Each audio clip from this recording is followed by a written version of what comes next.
Hello YouTube, how's it going? Merry Christmas, happy holidays, whatever it is you celebrate. Again, it's been a little while, but I'm getting better. I can't promise I'll stay on for very long, but I really want to get out there and play some PSO tonight, particularly completing a Christmas catastrophe quest. That would be really good. Just to get one of those out of the way, I'd really like to do it. I put out a shout out on the Dreamcast Junkyard. Hopefully we'll get some new people watching. In terms of the channel, still struggling a bit. To be honest, that might actually account for a little bit of my lack of motivation. This would be the third time that YouTube has denied my monetization of the channel. Now, as I said before, I didn't really make a ton of money off of the YouTube channel. It's just something fun, and money, no matter how you cut it, is always going to be a motivating factor. And for some reason, I thought I wouldn't let it kind of get to me, but I guess it has for whatever reason. I just realized, like, well, you know, I can do other things. But I really enjoy playing Phantasy Star Online. I really enjoy playing the Sega Dreamcast in general. I really enjoy doing the YouTube thing. But I guess, you know, if you got to be honest, like that whole monetization thing, it just kind of rattles around your head. And I've figured out what I need to do. I've deleted a few things off my channel that I knew were going to get me in trouble eventually. Mostly it was like full movies and stuff like that. But YouTube still denied me the monetization of the channel. So right now I'm thinking it's a lot of those video clips that I have deep down of like music performances on television that I recorded from some old VHS stuff. More than likely, that's the culprit. Here's the problem. See, YouTube will deny you the monetization, take it away for whatever reason. They'll still consider you a partner, but you have no follow-up, and they don't really give you any reason why they're doing it. They just say duplication in my case. So I'm left to my own devices to figure out what duplication means. So I've been really kind of filtering through, deleting things that I knew eventually down the line would get me in trouble, but probably were soft targets. Got rid of those and then got rid of some more the second time around, got rid of more the third time around. But now the stuff that's up there I really want to keep. Like, it's a lot of live bootlegs that I shot from concerts that I went to.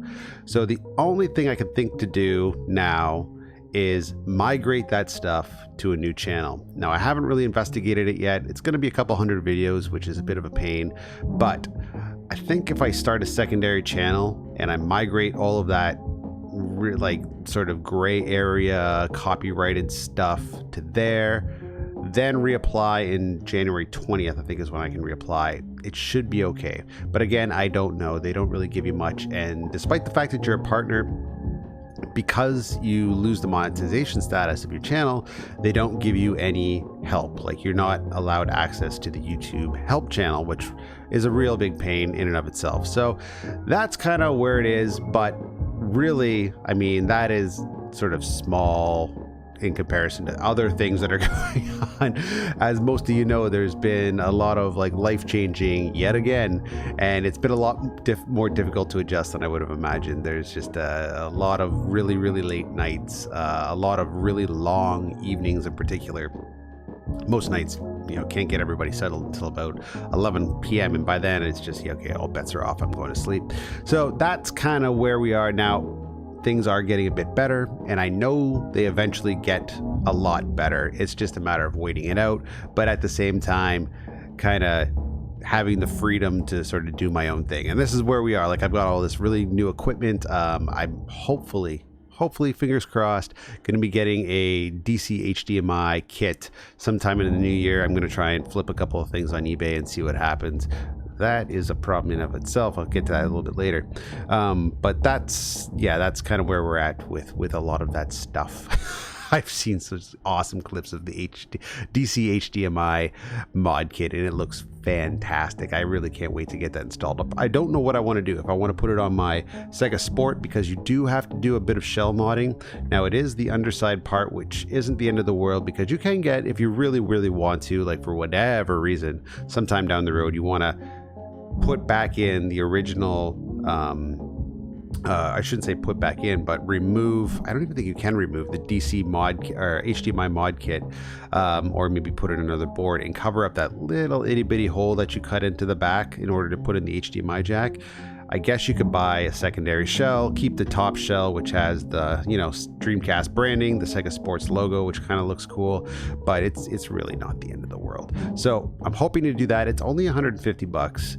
I say only because when I originally started to do this sort of high definition upgrading and streaming of the Dreamcast stuff, I put a lot of money into the Atlona HD 500 VGA to HDMI upscaler. It's still a great piece of equipment, but the DC HDMI jack looks fantastic, and that's you know, it's a catch-all solution. You basically plug it into the Elgato, and you're on your bike. So I might even upgrade the Elgato, you know, depending on how things go. But yeah, we'll see. Maybe what I'll do before I get into things too much is I'll just show you one thing that I got. I don't know if I'm going to use it for the stream, but I got it for my TV. And it was kind of a present from me to me. Merry Christmas. And here it is. So I decided to bite the bullet. I was like, this was on sale. It was 50 bucks off on Amazon, but I decided to go with the M Cable Gaming Edition. Yeah, I'm kind of unsure about it still. I've got it hooked up currently to my television, and the picture looks great. HDMI looks great. It's probably my television. I don't have a 4K TV, and from what I understand, if you get a 4K TV, this looks fantastic. What I did notice was playing my Wii with the Hyperkin HDMI output looks great. You definitely notice a difference with the Wii.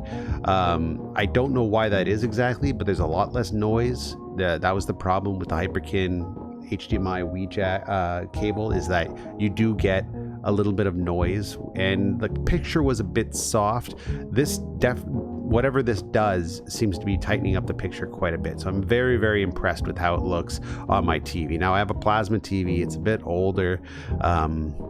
It's not that old. It was top of the line at the time, blah, blah, blah, but I was like, geez, 2011 now at this point. So it is getting old. I would like to get a 4K TV at some point, but that's going to have to be somewhere down the road. If I was to walk in with a 65-inch, you know, 4K HDR television at this point, with the two kids and stuff like that, I think my partner would probably be upset. So we're not going to do that right now, but eventually down the line. In the meantime, this looks fantastic.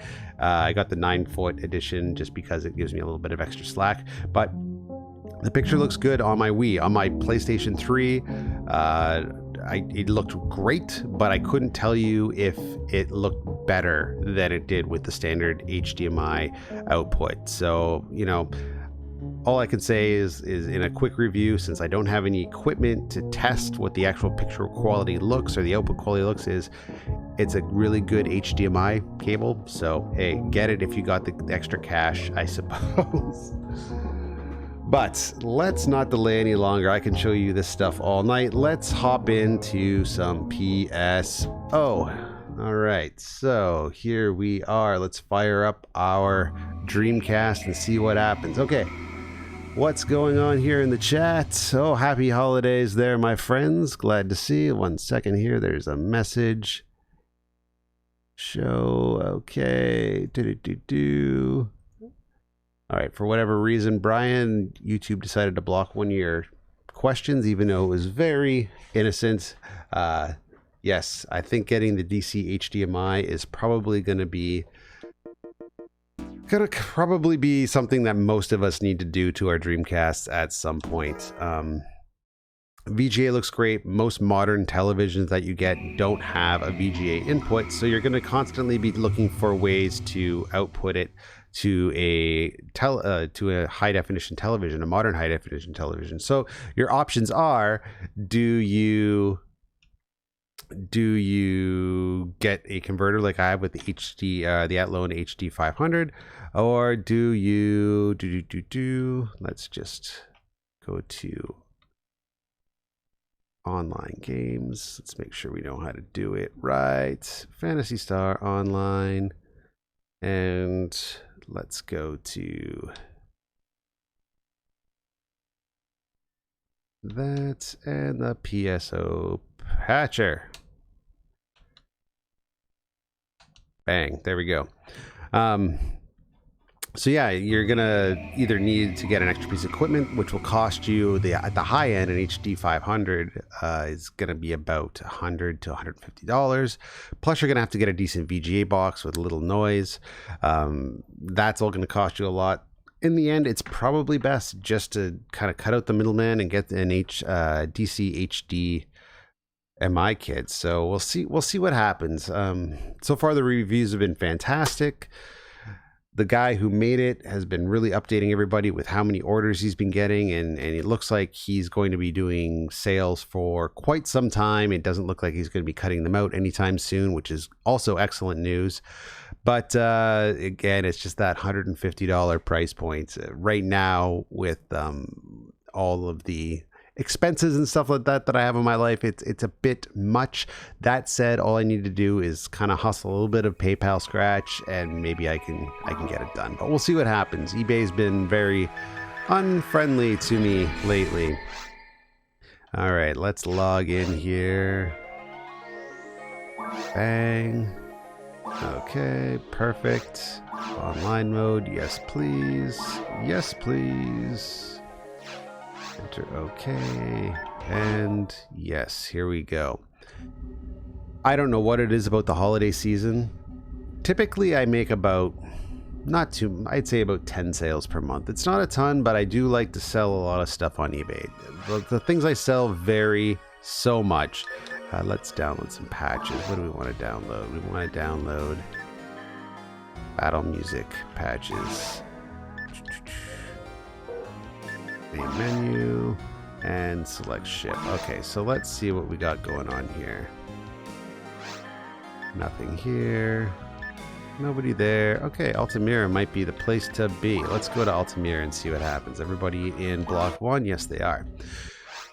So yeah, generally I make about 10 sales, and the Christmas Catastrophe quest is on. That's awesome. Okay, cool. Generally I make about 10 sales per month. Not too much. Let's see what kind of games we got. Organize, join team.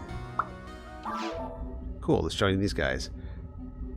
And I don't really have a whole lot of problems. I'd say in the last 10 years that I've been selling, I've had 4 people file claims, which isn't that bad. I've been able to negotiate with a few folks to get some claims dropped, which has also been great. But overall, just about 10 claims, which isn't terrible. Wow, we got a good crew here too. Awesome. Hey. All happy holidays and all that jazz. Bang. But some people, like I noticed this, and I had a feeling this was going to happen right before the holidays hit. I had about 10 orders come in right before Christmas. And you know what? The post office is closed around Christmas. And everything's slow. Everybody should know how slow things are around the holidays. But regardless, people still want to file claims saying, where's my item? Because it hasn't arrived before Christmas. We're going to do Insanity UGB. Okay. Does that mean I'm gonna die a lot, or should I, or do we have a bunch of support classes here tonight? Remember, I suck at this game. Okay, so let's play whatever quest they're gonna do. This could be a lot of fun. So people like file claims saying like, I haven't received this thing before the holiday. It said it was going to be here in 3 days. What's going on? Well, you know what? If you ordered it on the 23rd, guess what? You're gonna get the 25th. There's no mail. 24th is going to be slow as fuck. 26th, there's no mail. The 27th, things are just starting to get rolling. Plus, they're dealing with the backlog. Plus, we're just coming off a postal strike here in Canada. And still, people just don't get it. They're like, well, you said in the shipping description that it would arrive in X number of days.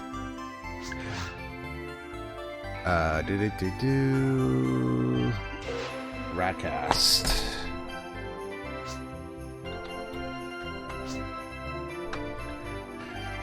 And here's the unfortunate thing about eBay. Unless you can convince the buyer to say something that will void whatever return policy that they have, you're always going to be out of luck.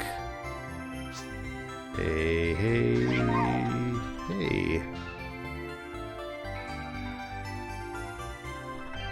Okay, sounds good. I'll do my best. Wouldn't mind trying CC this year.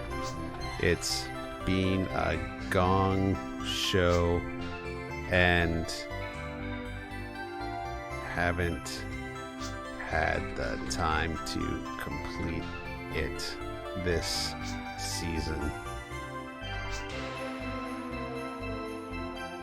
So yeah, as most of you know, the deal with eBay is if a buyer files a claim, they have 100% buyer protection. Cool, let's do it.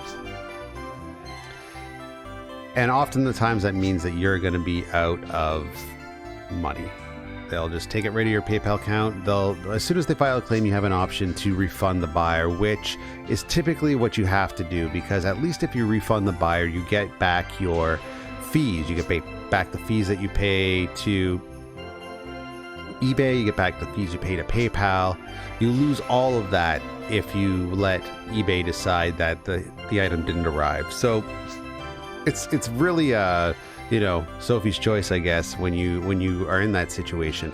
Unless you can keep the buyer talking. Sometimes you can get them to say that they've modified the item in some way. Sometimes you can get them to say things like maybe they had second thoughts about the item and that's why they want to give it back. Because the one thing that eBay will give you credit for is buyer's remorse. If they indicate in the email that they've had buyer's remorse, they will oftentimes err on the side of the seller, which is kind of nice. I did have one claim that was overturned. CC. Okay, cool. So it wants to do Christmas catastrophe. Okay, sounds good.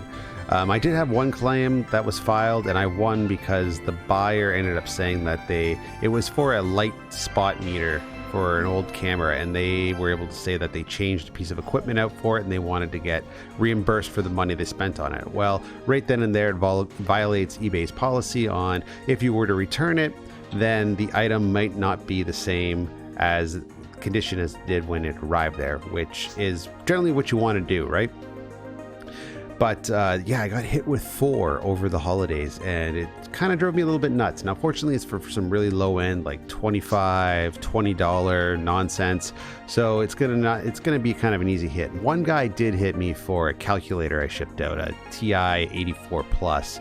Said he didn't get it, blah de blah de blah. You know he got it. He just wanted a free calculator. So I was out, I think, about $80 from that particular sale, which is kind of a bummer. But again, you know, I try not to let these things get to me, and there's very little you can do in terms of recourse, except for some of the Facebook groups I belong to. So now I've joined a lot of these like block bidders of eBay and stuff like that, which is kind of fun.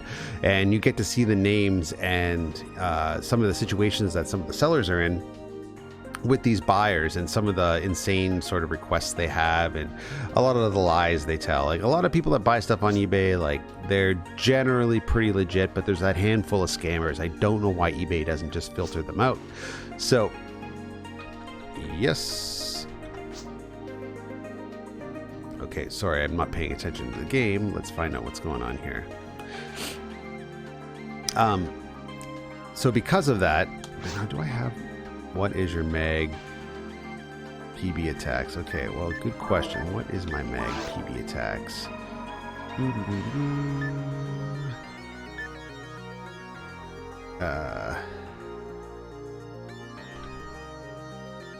Mila and Estella.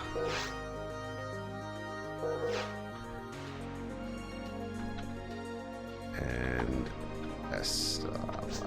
There we go. Wonder if I should change my mag. I guess they'll probably tell me. Where was I going with this? Yeah, so It's interesting. So a tool that I guess tool is probably the most appropriate word to say. A site that people told me to start using is this site called toolhouse.org. And what happens is you put in a buyer ID and it will at least tell you if this buyer constantly leaves negative feedback on sellers. And it's amazing. Like some people will have 100% positive buyer rating. They'll have like 250 positive feedbacks, and then you look at it and they'll have left like 175 negative comments on the sellers. Those are the people you immediately want to refund and get out of your life because they're going to make everything difficult. And when you look at the positive feedbacks, it seems like it's always coming from like those bot type feedback responses that you get when generally you buy things from China and stuff like that. What they'll do is they'll immediately give you positive feedback saying, what about you guys? They'll immediately give you positive feedback whenever you buy something, and it's just all automated, and that's just what they do because they make like 10,000 sales a day or whatever nonsense it is. But Toolhouse seems pretty cool because at least you can find out who the real bad eggs are, and it helps out a little bit. Now, I think that maybe one guy is going to back down. Okay. Sounds good. But I can't guarantee anything. It's going to be a lot of social engineering on my part to see if I can convince this person to recant. But yeah, it's kind of been a bit of a crappy selling season for me. That said, I have been able to pull in a couple of nice gifts, which I'll show you guys later. But let's read the quest and see what we're doing in Christmas Catastrophe. Okay, UGB, I'm glad you have come. I'm Santa's head elf, Melvin. I'm in terrible trouble. You see, I'm in charge of giving Santa the list of good little boys and girls each year. But this year, Pioneer 2 government confiscated the list. They tore it up into pieces and locked it away in the data in the mine. Please, UGB, you've got to get the list back. Without it, we can't do Christmas on Pioneer 2. Soldiers I know won't go to the mine, and the computer security is weak. With your amazing ranger skills, I bet you can break into the data piece, retrieve it, 4 pieces. Okay, blah, blah, blah, blah, leave it to you. Yo, UGB, please get all of Santa pieces list back. Okay. Okay, are we doing the sub quest too? All right, let's see what we can do here. Okay. Where is everybody? It looks like... Okay, they must be in-game. Okay, let's just jump into the game and see what we can do. Mine 1. All right, what's going on in the chat, guys? I feel like I'm ignoring you. Jacob, nice to see you too. Trailblazer, Brian, always fun. Mr. Techno Squeak. I have the Akura box. I have the Akura as well. The only problem is the Akura is not compatible with the Elgato game capture device. So I have it right now currently hooked up to my television in my main entertainment area through my secondary Dreamcast. Now I have how many Dreamcasts do I have right now? I have 3 functional ones, 4 in theory. I have one that's in many pieces that I kind of harvest stuff from. And in fact, it's actually got enough pieces together that I could probably make a functional Dreamcast and sell it, which is more than likely what I should do. But if I can get off my, well, I shouldn't say lazy ass because I end up doing a lot of things around the house that keep me distracted. But regardless, where was it going with this? The secondary Dreamcast I have in my main television area is generally where I have my Akura. It's good for that. I think it looks good on my TV. There is a couple of ways you can force VGA on some of the non-VGA compatible games, which is kind of nice. You can flip the RGB switch on the back of the box, which comes in handy, or you can just flip in Code Breaker, which is what I prefer, but you know, the VGA RGB trick, it works just as well. That said, it only outputs 480p. So, is that a big issue for most people? No, typically not. Typically you can get away with 480p on a standard, you know, let's say 42-inch plus HD television.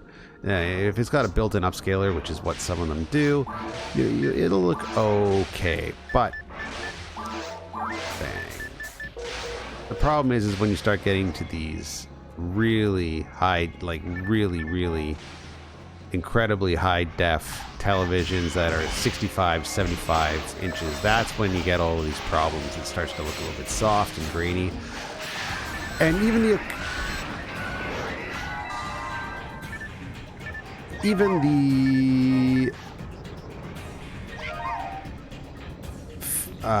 upscaler that I currently have with the HD 500, it will make the picture look okay, but the issue is that it's still not true HD. There's still a bit of softness around it. There's still a bit of graininess on it. The colors are really good. They're really, well, you can see right now they're really nice, but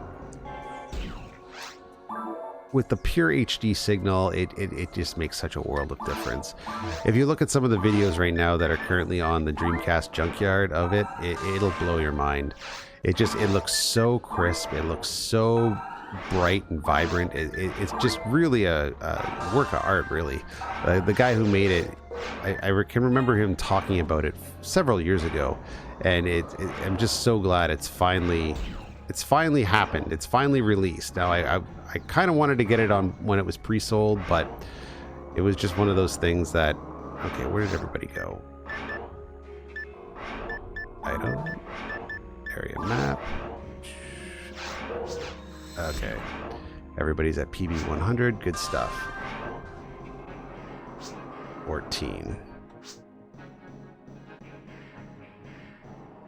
But since I don't have a more modern television, like I said, my television is 8 years old at this point. It was top of the line. I really don't have any desire to upgrade. I don't have any modern day consoles outside of the PS3, I suppose. That's probably the most modern that I have.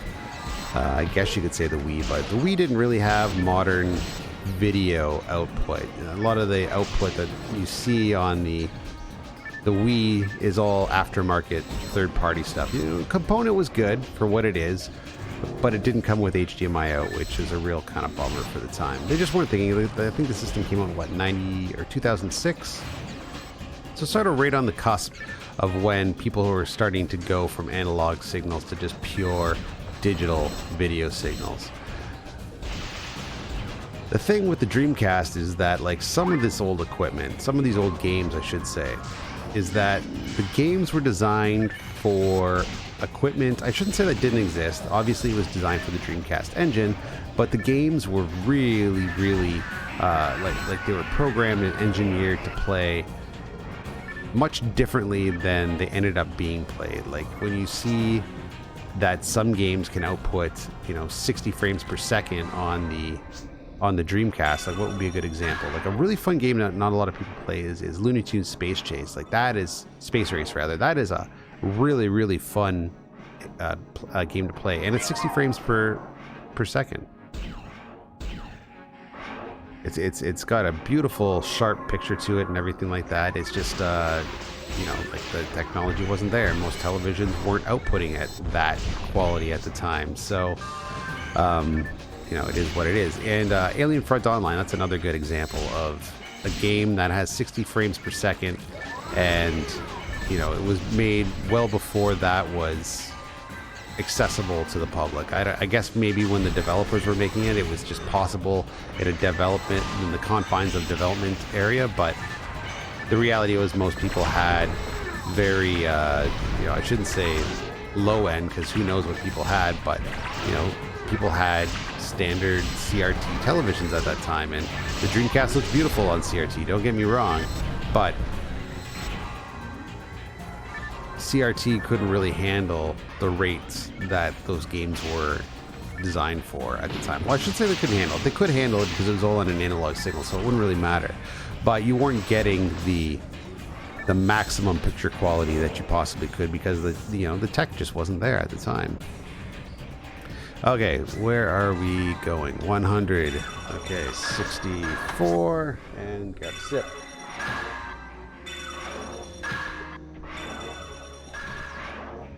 All right, are we going out this way? No, this is the way we came.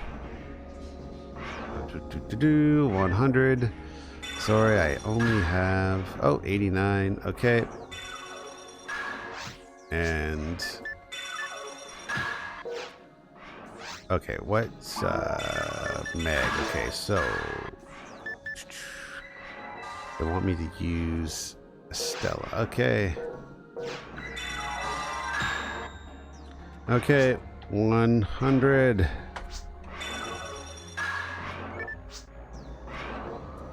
All right. Okay. Go. 1, 2, 3. Ah, fuck. God damn it. I always miss it.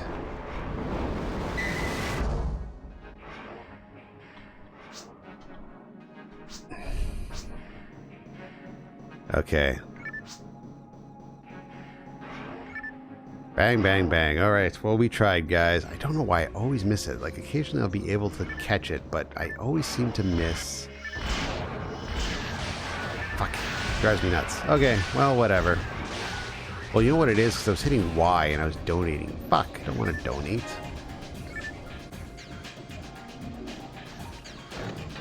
All right. Well, whatever. We'll get back to it. Do-do-do-do. Tag. So even though I haven't really been involved in a lot of modern gaming, I've been paying a lot of attention to a lot of modern gaming news. It's kind of fascinating. Even some of the YouTube drama that I really don't care about, but I do find fascinating to watch.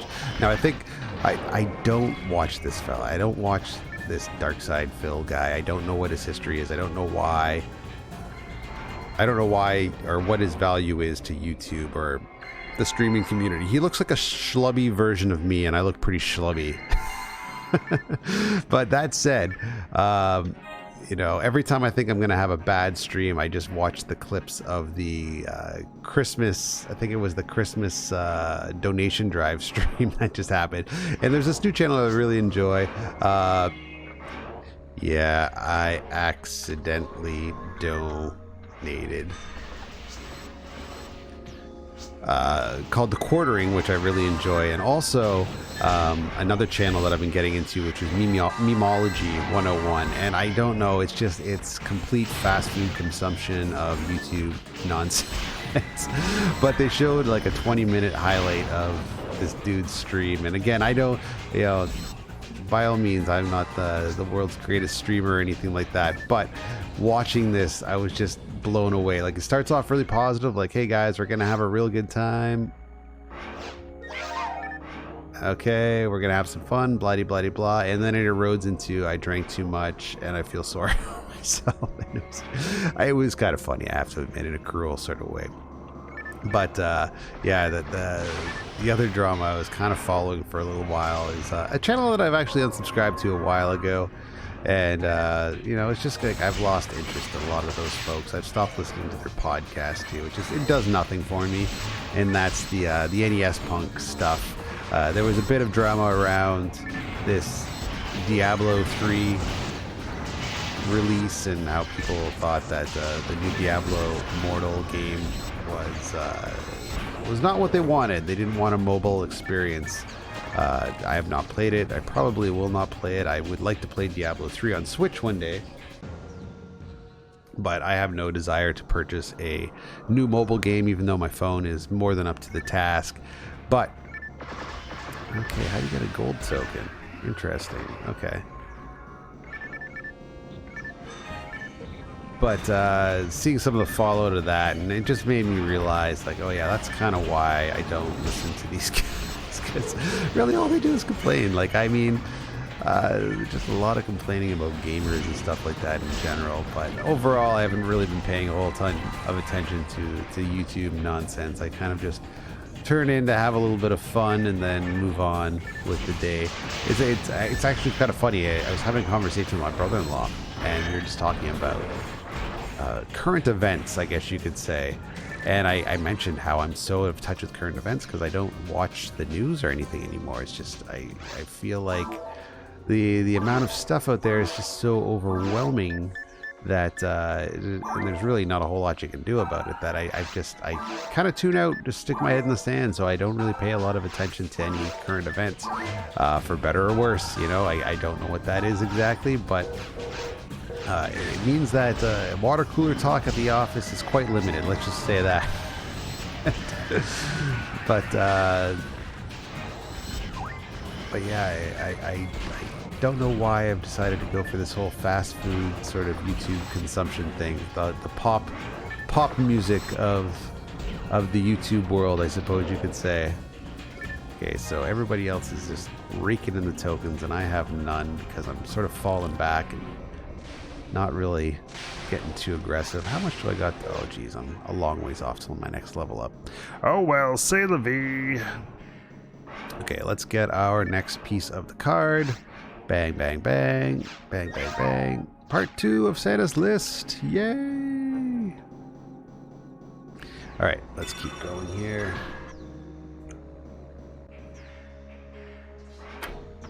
But yes, even though like I said, I'm not really planning on buying, I'm really glad I wasn't an early adopter of Fallout 76. It looks like it is just an absolute train wreck of a game, and like it's a multiplayer game where nobody's online. Like what are you gonna do with that at this point? There's really no single player experience, so there's no reason for somebody like me to get involved at this point.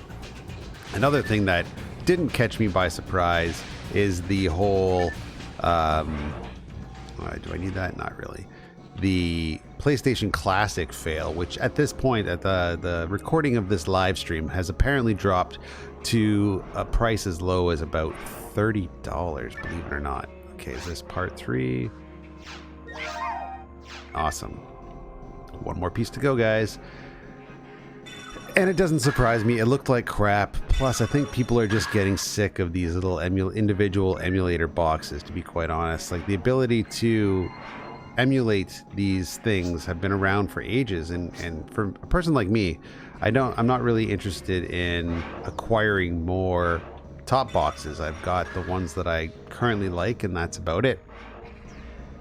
But to have an individual, I shouldn't say limited, because obviously you can hack it and stuff like that. Okay, 100.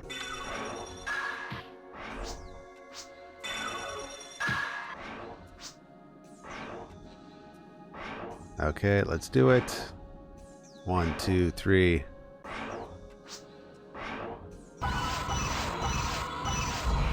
Boom! Okay, we did it. Nice.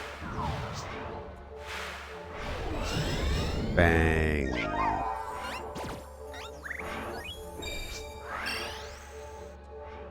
About time.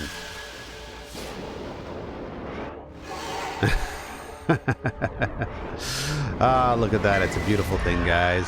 Bang, bang, bang.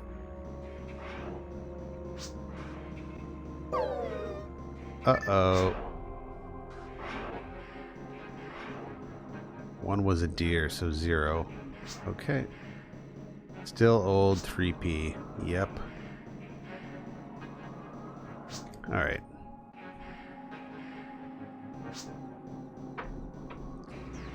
Not 100% sure what my teammates are talking about, I have to be honest, but I'm gonna give them the benefit of the doubt that it's something very technical and interesting. Okay, bang, bang, bang. So yeah, so the PlayStation Classic got released and immediately was discounted to a few dollars, and I've been predicting this for a while. You're gonna see a lot of these boxes ending up in thrift stores and things of that nature in the very near future. The NES Classic and the SNES Classic might stick around in collectors' hands for a bit longer, but definitely, much like those at-games consoles and those Atari flashback consoles, they are just going to get dumped. You know, you're not going to see people wanting to invest a lot of money in these individual cutesy little boxes when you can build the same sort of setup in a, you know, like a Raspberry Pi, or even better, more powerful microcomputer systems at this point, and get the same result ultimately, because they're just using emulation technology. That and portable emulation technology is really fascinating. Like, I was tempted to build, like, get a circuit sword and actually build a portable Raspberry Pi, but I don't really feel a need to be honest, because I'm quite satisfied with my PlayStation Portable 3000, which works great for emulation. I've got a bunch of different emulators on it, plus you can get all of the PlayStation Portable games, plus it plays PlayStation 1 games quite well. You know, PlayStation 2, there's really nothing out there that plays it portably except some of these really bizarre sort of like very, I can't even say like they're not mass produced. They're just little projects that people build. Where like, can we make a PlayStation 2 portable? And they do it somehow. But you know, that's enough for me. I don't even really like. I've got my PlayStation 2 with FreeMcBoot loaded down here, and that works well enough for me. I heard that the PlayStation 2 HDMI cable isn't worth getting for whatever reason, and component looks pretty good on my television, I have to admit. So I'm really in no rush to upgrade anytime soon. Also, to be honest, running out of HDMI ports on my television and my receiver to plug things into. I guess if I probably had the PlayStation 2 plugged into my receiver that currently has the M cable out, it would probably look half decent. But again, it's just a matter of I'm gonna have to probably run it through another switch box or something like that. It's a lot of different boxes, and the picture looks fine for the amount that I actually play it. I've been getting a lot of life out of my PlayStation Portable, but I did retire it recently because EB Games, as much as everybody wants to hate them, they sometimes have really good trade-in deals. So on their trade-in Thursdays, which are generally not really that great, they do have controller trade-ins, and they offer decent credit. So I'm always picking up PS3 controllers in particular when I see them out in the world for, you know, $2 or $3. I'll grab them. It always helps to have a couple extra PS3 controllers. But if you know anything about PS3 controllers, you know that they are really prone to breaking down, and they can be easily fixed most of the time, but you know, sometimes they aren't fixed that easily, and it can kind of get to be a pain in the ass to break them apart for what they're worth and try to tear them apart and fix them. So I've just been bringing them to GameStop on their trade-in Thursdays, and you get $20 store credit. And I've been picking up some games that I've been wanting to play, and one game that I picked up that I didn't think that would catch my attention is Metroid Samus Returns. And believe it or not, it's been a while since I've done this, and that I can say this is that I finished that game. I actually completed it on normal. I haven't gone to hardcore mode yet. That's been unlocked. But I typically don't enjoy a lot of those it's not that I don't enjoy side scrollers. I've always enjoyed JRPGs because I've just always felt like my Twitch reaction with a lot of these games is not that great. It involves a lot of practice sometimes, and I was never good at them as a kid. I didn't enjoy them that much because I'd always end up kind of, you know, when people would play Street Fighter 2 and stuff like that. Like, I was okay, but I wasn't fantastic. And because of that, I think I've always kind of strayed away from them for whatever reason. Now, that being said, let's drop this. I think in my elder age, I've become a little bit more relaxed when it comes to these side-scrolling games, and because of that, they've become a lot easier to complete, a lot easier to win. I think I've talked about it in a previous stream where, you know, I played Mega Man 2 quite a bit when I was younger, when I only had 5 or 6 Nintendo games growing up for basically until the late 90s, early 2000s when I started picking them up at yard sales for pennies. But I can remember being at a friend's house in probably 2008 or something like that, and he had the Nintendo hooked up and he had Mega Man 2, and I just fired it up and my brain just kind of went into that sort of reptile mode. And I just sat down and I didn't lose a life or anything. I just beat it. I knew all of the tricks. I knew all of the ways to complete the levels, everything. It just, bang, I just ended up beating it. And it was kind of fun. Like, when I got to Dr. Wily at the end, I was like, oh wow, like, this is actually going to happen. This is kind of fun. I thought for sure that I would at least lose a life, but no, I was able to grind right through it. And I think a lot of it just has to do with, you know, beer helps, relaxes you. But also, it's just, I don't know, it's just your brain can focus more as an adult. You know, I'm sure that doesn't need to be explained, but you know, especially when you're a teenager, like teenagers at 25, you're basically a feral animal. But when you get a bit older, it's a lot easier to focus in on things and concentrate, and not be distracted with a lot of the nonsense of the world, whether it be catching the eye of whoever you're attracted to, or you know, finishing school, or trying to make some money, get a job, any of that kind of nonsense that really takes a lot of energy and takes a lot of focus away from the things that are truly important.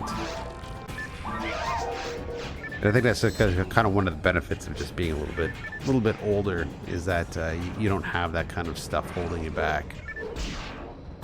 I definitely had this conversation many times with my partner. We were talking about children, and having children at a bit of an older age, very young children, what you lose in energy, you definitely make up for in patience, which I think is very, very true. I let my kids get away with quite a bit that I probably would have been freaking out a bit if I was, you know, in my early 20s or something like that when I was in this situation. But again, it's different. Like I'm in a different stage of life. I got a lot of things. Well, I shouldn't say set up for me. I put a lot of things into place that make things very easy for me to make these hard decisions. 100, all set. You want me to lead again? Okay. There we go. Bang, bang, bang.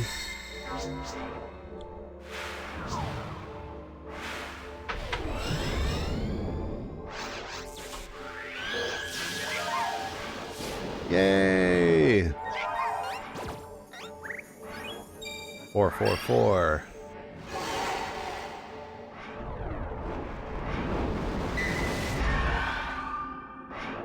Okay, we did it. Good. So where was I going with this exactly? Yeah, so I don't know. It makes playing those games like a lot easier. There's a lot less stress. So it took me a little while. I was looking at it, I still probably put about 20 hours into it to complete it. And I did look at a couple of walkthroughs, because there were some areas where I was just like, fuck, I don't know where to go to beat this. Like, I don't know where the trick is in this maze to get ahead. So I did have to resort to the good old internet at some point to get a little bit of help, which is fine. But yeah, overall, I just kind of blasted through it. And the last boss, I'd say the second last boss in that game is probably the hardest. The last boss is not too bad when you end up fighting, I forget that character's name, but he's a returning boss from previous installments of the game. But when you end up fighting the, I think probably the Digger Knot is the most difficult boss to beat in that game.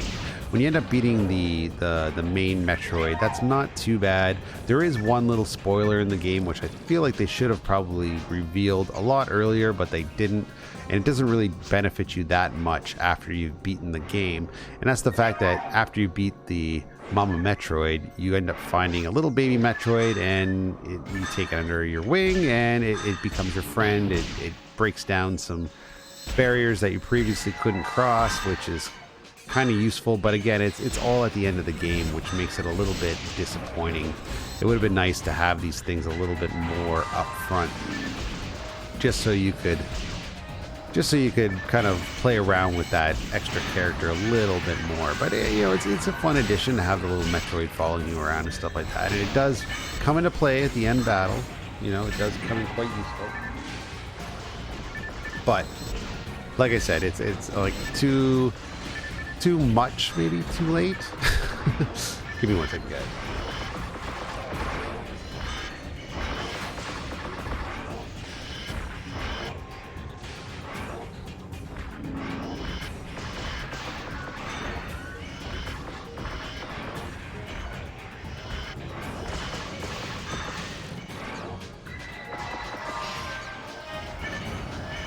Sorry, I'm just, there we go. Perfect. Okay. Sorry, I've got a monitor on waiting for screaming kids that I thought I heard.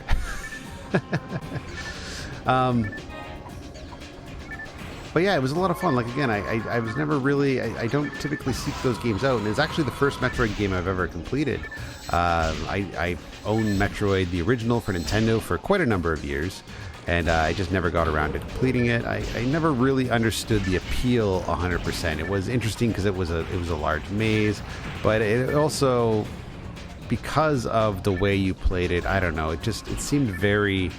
I shouldn't say confusing, but something about it just didn't really didn't really appeal to me. Much in the same way that Kid Icarus, again, a giant maze type style game. I just found it a little bit too cumbersome to find enjoyable. So, what makes this game different? Well, not a whole ton, to be quite honest. It follows very similar patterns to the original Metroid, but I think the best part about it is the fact that it's paced so well. What I mean by that is that you get these new techniques and abilities, and they let you play the game long enough with each technique and ability to get comfortable using it before they give you a new one. The problem I've always had with a lot of these games is they give you too much at once. They give you too much all at one time, and what ends up happening is you just become overwhelmed with the ability to use any of these things, and as a result you end up not using all of the abilities to the best of their advantage. So much like in what would be a good example for that, when I think of games like, well, I shouldn't say PSO because it's not really a fast twitch game, but you guys know what I'm talking about. When you get those games, you try to jump in and they want you to do too much at one time, and I just don't have that ability to kind of quickly develop those twitch skills to get comfortable, sort of blasting, like jumping through games where you are reliant on using multiple skills simultaneously, but having the ability to kind of like slowly get comfortable utilizing them and filtering through, quickly filtering through menus and stuff like that in order to access your alternate skills. Yay! About time.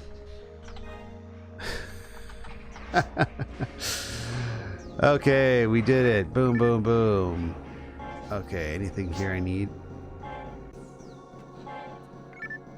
But yes, I really enjoyed the game. It's been a while since I've enjoyed a game like that, and it felt really good to finally beat another 3DS game. Now, I have been getting 3DS games quite a bit lately with my trading credit from EB Games, and I've picked up a lot of titles that I'm very interested in. I showed you guys a couple last time, and I'm going to show you guys a couple this time as well.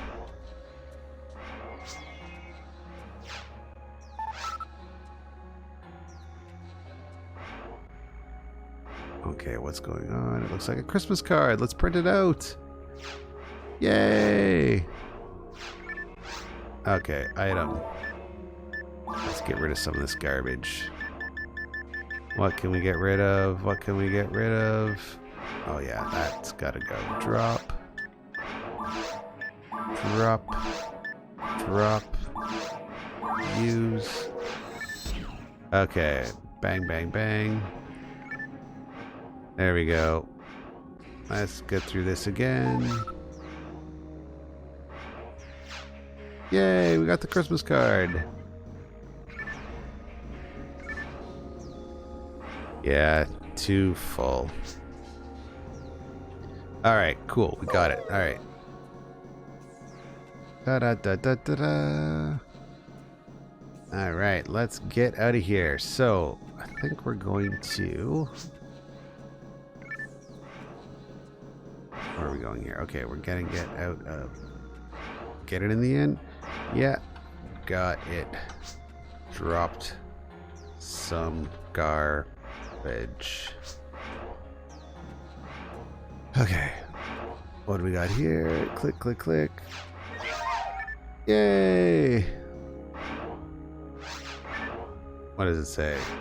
Computer doesn't respond. Okay, no problem. Okay, let's get out of here. Let's go back to Pioneer. Let's get our gifts. So the idea is that you're supposed to get these 4 Christmas cards, and if you get 4 Christmas cards together, then you're able to get a special gift. Okay, where did everybody go?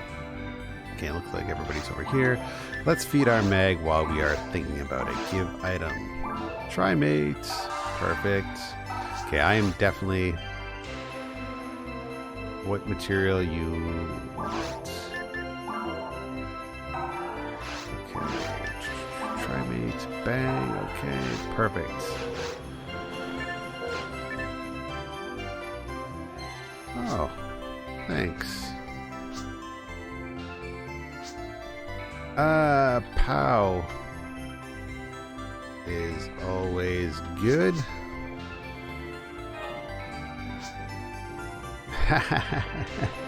Oh, these guys are so great. You don't see this on any like PSN or Xbox games. Alright, let's fill up on our Trimate. Let's try and sell a couple of things here that we don't need. Sell. Okay, we don't need Monomate. Sell. We'll keep that. We'll keep that. I'll put the grinders in the queue.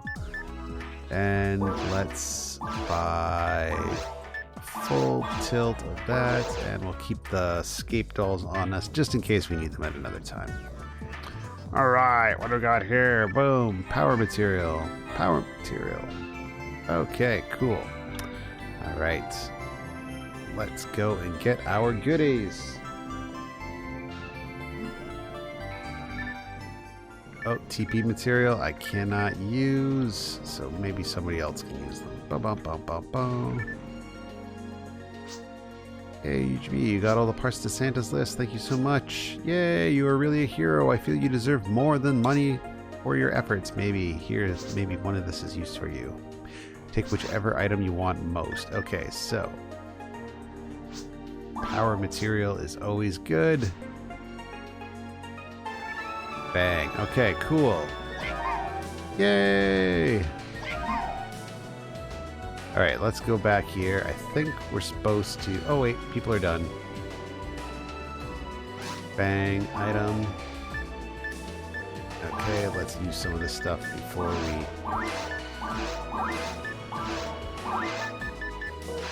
we get too distracted. Okay, Christmas card. Oh, UGB, you saved Christmas. You are a hero. Thank you so much. I don't mean to be ungrateful, but I still don't have any Christmas cards for my friends. Do you think you can get some for me when this mission is over? Looks like you're trading a lot. Do you have time to help me? Sure.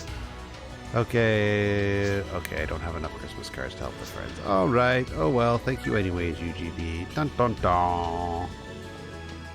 Okay, let's drop our deposit item. Christmas card, yes, yes. And let's put our mag back here. Yes. And make sure to get it when we are done.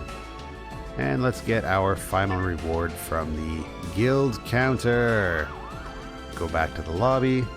I think, guys, I'm probably going to have to sign off soon, but that is okay. We've had a good round. We finally beat Christmas Catastrophe. Okay, I really got to use those photon points. Boom! Merry Christmas! Cool, that was a lot of fun. All right, what's going on in the chat, guys? Hey, what's up?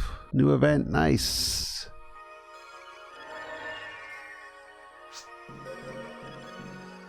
Okay.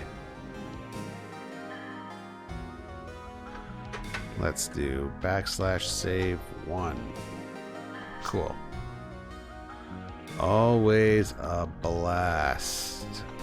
Okay, we can try it. I'll see how long I last. Can't guarantee I'll have much more time online, but I'll stick it out as long as possible. Okay, cool. So we are going to play Insanity, whatever that is. In the meantime, guys, why don't we look over some goodies? Okay, so what else did I get? I showed you guys that boxed TurboGrafx 16 that I got, which I still can't believe I got in 2018. Who gets a complete boxed TurboGrafx 16? That said, I do not have any desire to collect for another system, especially TurboGrafx 16. The games are outrageously priced. So they had a sale, and I did treat myself again. I ended up picking up the Turbo EverDrive. Now, there's two things you can buy. You can buy the, where is it there? The Turbo EverDrive, which is this lovely little device right here. I ended up getting the Deluxe Edition because I wanted the case, which is basically just a Hue card with the ability to put in a micro SD card, throw it in your TurboGrafx 16, and you can play any PC Engine or TurboGrafx game that you desire. You cannot play CD games or the Super Turbo games. You can get an adapter for the back, which is like the Super Turbo SD attachment, which outputs in like RGB, so really good color. You can play CD games, Super Turbo games, you can play Turbo games, all that fun stuff, but it is $400. This was $100. I had some PayPal funds, I threw it at it. Seemed to work just fine. So really happy to have that. What else did I get recently? Well, speaking about things that you find in the wild, I don't find many of these lately, and I didn't necessarily need it, but I thought, hey, for the price, why not? That is a boxed Game Genie for the Super Nintendo. Complete. It has all of the goodies that come with it, so even new in bag, I don't think anybody actually used it. But you know, I found it for $12 at a thrift store. I figured, hey, why not? I don't really like keeping a lot of this stuff, and particularly this, I was like, I'll never use this, but hey, might as well for the price.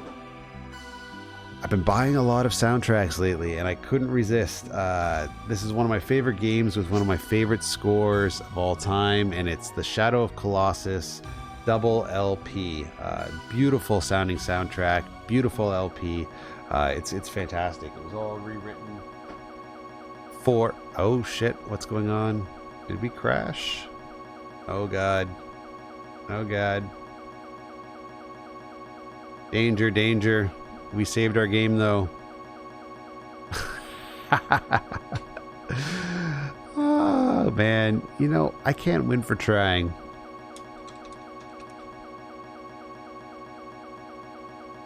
Fudge. Alright, well, this sucks. This isn't the first time this has happened. Okay, let's power down. Boom. And power back up. We got to go back in and we got to explain to our friends what happened. Wow, what a bummer. So after all that, thank goodness I saved. Okay, so that's not the end of the world. At least I have backed up my character data. It's always important to back up your character data to the server, or else you're going to run into these circumstances. But let's just jump right back into the game and talk to our friends. So let's go online games. Phantasy Star Online. Okay, we'll hit X to swap.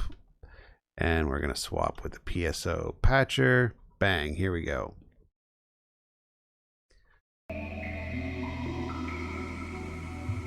Man, it wouldn't be PSO unless it crashed, right? I have no idea why it does that. I feel like it does it more for me than anybody else, but again, I could be wrong. The server does seem rather stable, but recently whenever I've been playing, I've been running into these issues, which kind of is a pain in the ass. At least we were able to complete the quest. That is the most important part. So we'll see how many people are left in the lobby. We'll send a global message if we need to, and we'll, you know, see if we can get back online. Bomber. Okay. Let's do our thing. See, Phantasy Star Online is one of those games that they need to have a vinyl soundtrack at some point. Okay, so I lost all my Meseta. Great. Online mode. What we'll do is we'll bring back our characters. We'll start a team. We'll jump into a game. We'll jump back out. It'll put everything back, and we should be good to go. But what a drag. Good thing I didn't really have too much on me. I did deposit. Well, I had my weapons, which kind of sucks. I did have a lot of extra Meseta. Ship, Altamira, block 1. Let's do it.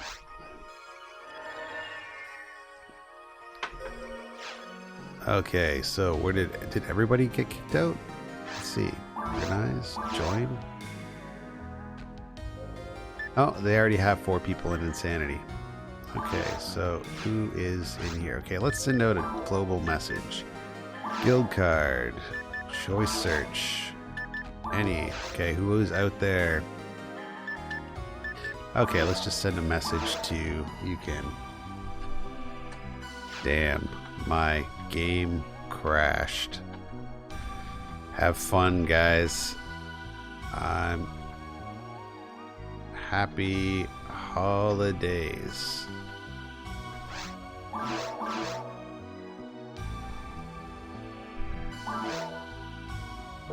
Okay, so let's do this. /restore 1.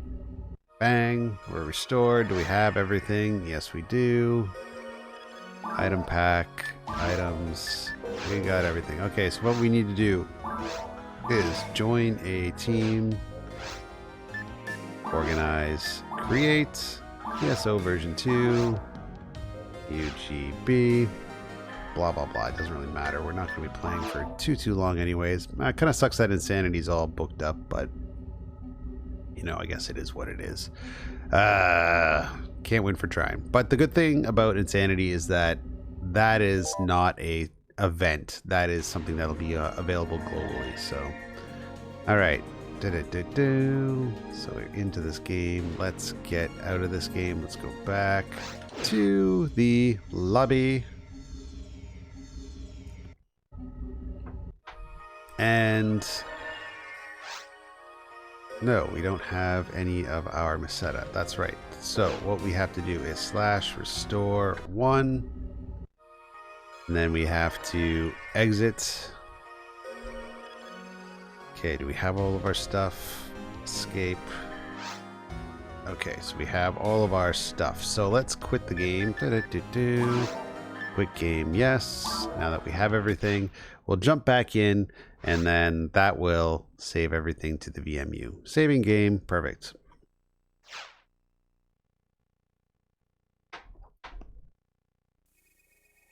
Okay, press start, continue. Let's jump back in, and at least it doesn't look like there's too many more players on right now, which kind of sucks, but we'll see if we can at least see what the message is in response from our good friend Yokan. Okay, and we'll save it, and we should be good to go. Download ship. Okay, Altamira. Okay, and we're set. Ew. Chat. Simple mail. Receive mail. Oh, we didn't get it. Okay, so I deleted from it. Okay, not a big deal. Alright. We got all of our stuff. Bang, we got all our Meseta. /save 1. Character data saved. Okay, well, let's get out of this place because it doesn't look like we're going to be doing too much from this point forward. Bang. Alright guys, that was a lot of fun. It was really nice to finally complete Christmas Catastrophe. That was kind of on the back of my mind for a little while now. I just really wanted to get that done. But it's over. Another year's over. 2019 is around the corner. It should be a very interesting year. I am going to be taking a lot of time off of work again for my full-time job to look after the little one. So that said, I hope to have this YouTube channel stuff straightened around, and then it'll give me the opportunity to concentrate a little bit more on other things, like probably trying to get this thing up and running a little bit better, but we'll see what happens, guys. You know, it's always so hard when you got so many different fingers and so many different pots to get everything organized, but it is what it is. I'm not complaining. Let me just show you guys a couple more things before we do go, because I think it's cool.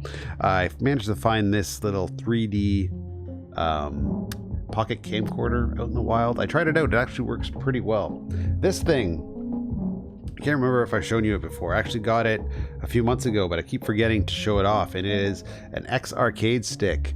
Fantastic little multi-purpose arcade stick, and yeah, it works fine. I did have to order the attachments from the X Arcade website, but overall it worked pretty well.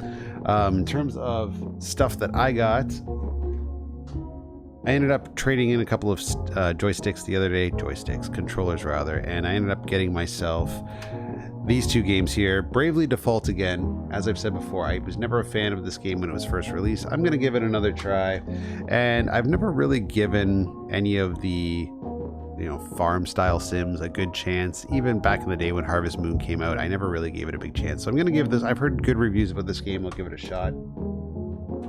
Watch this for the first time, Wild at Heart on Blu-ray, and it is a fucking crazy movie. I can't suggest it enough. I can't spoil it because I can't really even explain it, but it's a great movie. I did find that out in the wild for a couple bucks. Now this movie here was a couple of, just basically a year too late.